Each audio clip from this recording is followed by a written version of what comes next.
Hello and welcome to History with James exclusive YouTube channel stuff. So we'll put some exclusive stuff on the YouTube channel. And just this is a podcast, and I provide the links on all episodes, even the exclusive YouTube channel content. Will be linking to the podcast, and we're over 100 subscribers now, so we're making a lot of progress. And this might just be like little shorter things, sort of. Things you didn't know or anything. So anyway, I've been looking through this speech book that I have,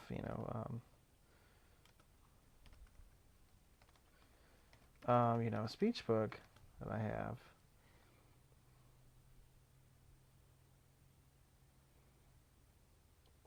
About different speeches, speeches that changed the world. And one of them that comes to mind is about Douglas MacArthur. And for those who don't know, Douglas MacArthur was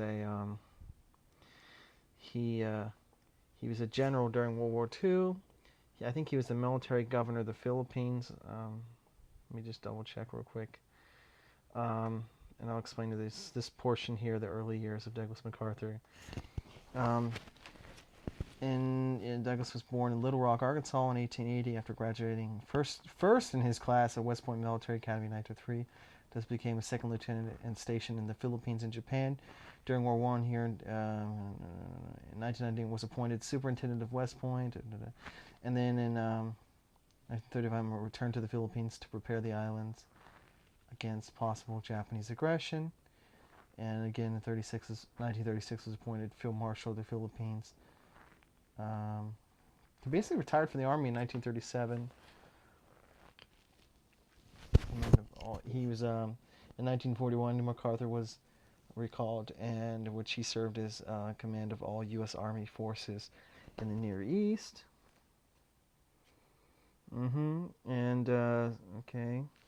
So anyway, that's the essential stuff you need to know about Douglas MacArthur.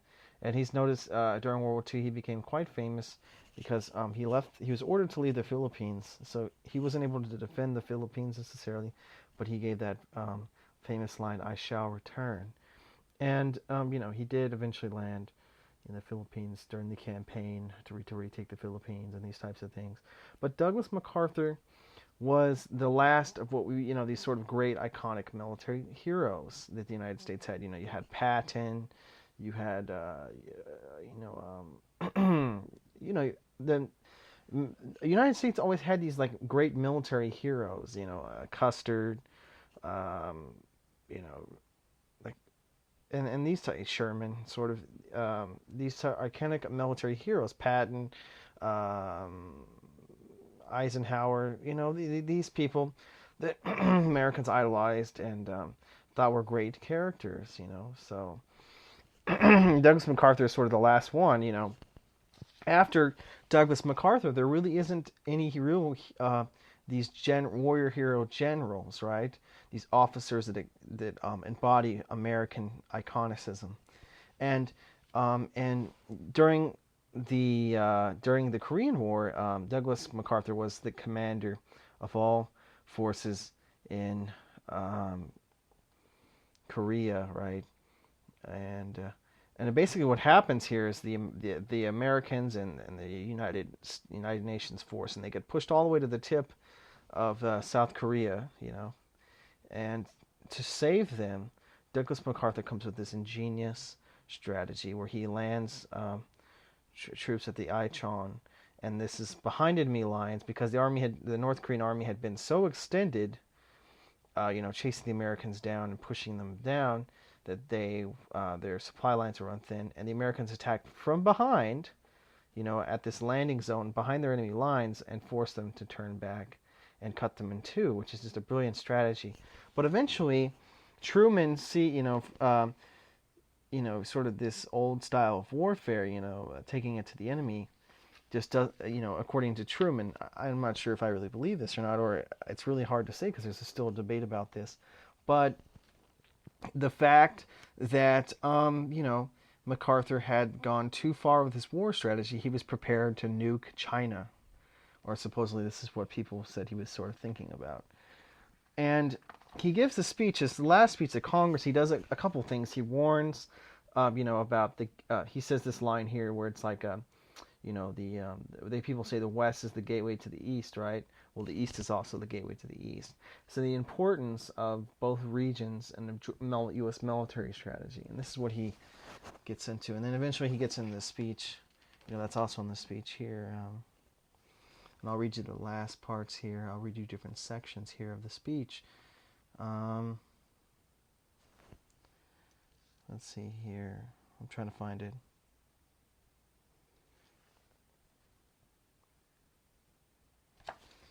He basically gives praise to his soldiers, right?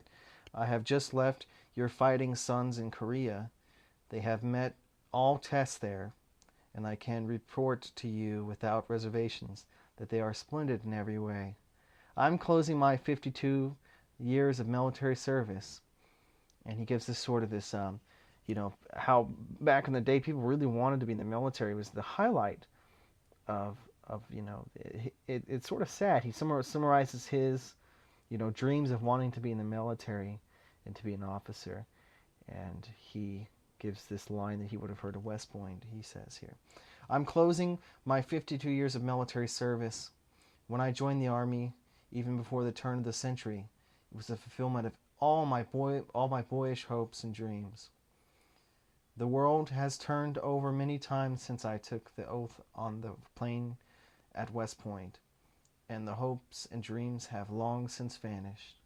But I still remember that refrain of one of the most popular barrack ballads of the day, which proclaimed most profoundly that old soldiers never die, they just fade away.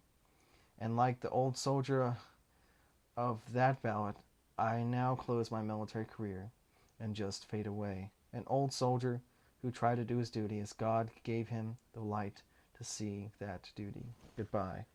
And this was televised to Congress, and he really was a really popular figure. And this old soldier metaphor, sort of being obsolete, that's how people were sort of thinking, because Truman was really scared of the things that MacArthur was talking about, because you couldn't because we lived in we were just beginning the nuclear age, and to take the war to the enemy seemed very scary to a lot of people. What happens if we nuke China?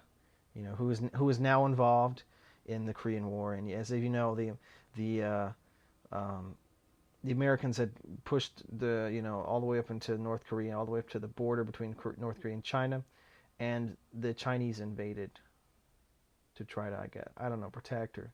It's a really difficult story, but perhaps maybe because they were feeling threatened by how close the Americans had gotten to the border, right?